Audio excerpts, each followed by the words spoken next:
So most of the culture we have in Singapore actually comes from America.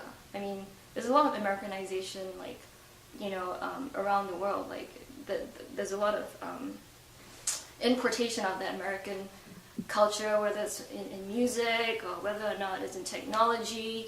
In every area of life, America is seen almost as like, it is the world leader, okay? So I think for me, I probably identify more with America. I grew up in Singapore. I don't think I really, I've always felt like a fish out of water there. I was the kid in class who would ask questions. I was the kid in class who spoke up. I was the kid in class who would have a strong sense of, this is not right.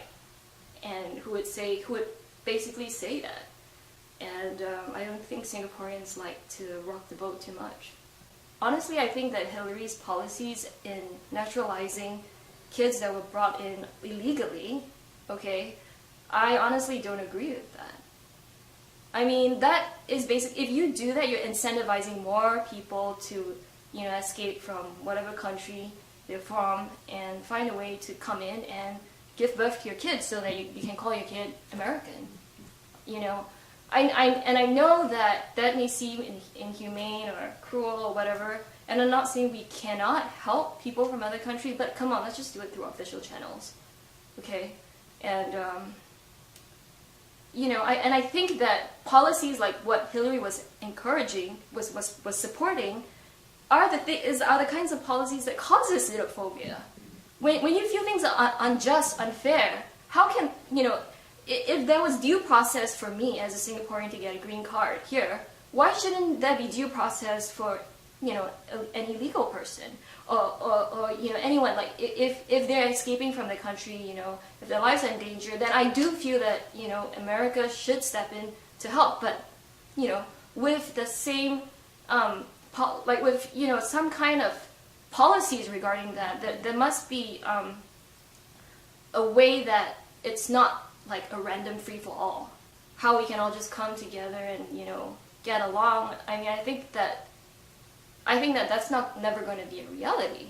I mean, if you can't even get along with people in your own family, how can you get along with someone that you never grew up with? I think that the sooner you realize that we're not all going to link hands and be one big happy family, the sooner that you can learn to accept that we're different and basically we can agree to disagree and we can learn to show tolerance, even though we may not agree with a lot of lifestyle choices or a lot of people's other beliefs. I think that sooner we can learn to show respect and tolerance for other people's, values or behavior, or even if you disagree, I think that there is a time and place to disagree and to voice those opinions. Racism is the other side of the coin, and on that other side of the coin is what you call multiculturalism. If you look at Canada, they've done a really good job of really embracing the fact that everybody's different, but that we can learn how to respect and tolerate each other. In Singapore too, there's a certain measure of that. Maybe like 7 years ago, there was a blogger, who basically made all these really, really incendiary and racist comments about Malay people and Indian people. He got imprisoned. And a lot of Singaporeans, among the more, I guess the more educated ones, they were saying like, oh, how can you arrest someone for just voicing his opinion? But the rationale behind, that sort of heavy, punishment was that, well, if you let people just say whatever they want, then, words have power and words can cause, words can lead to actual physical violence. So if there's people, who want to stir trouble like that, nip it in the bud. I don't necessarily agree with what they did, but I think in Singapore there's a strong emphasis on racial tolerance.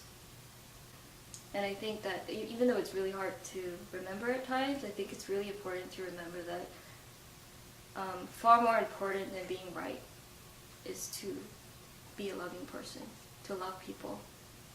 And that means to be able to forgive, that means to let go of grievances, and that means to try your best to withhold judgment.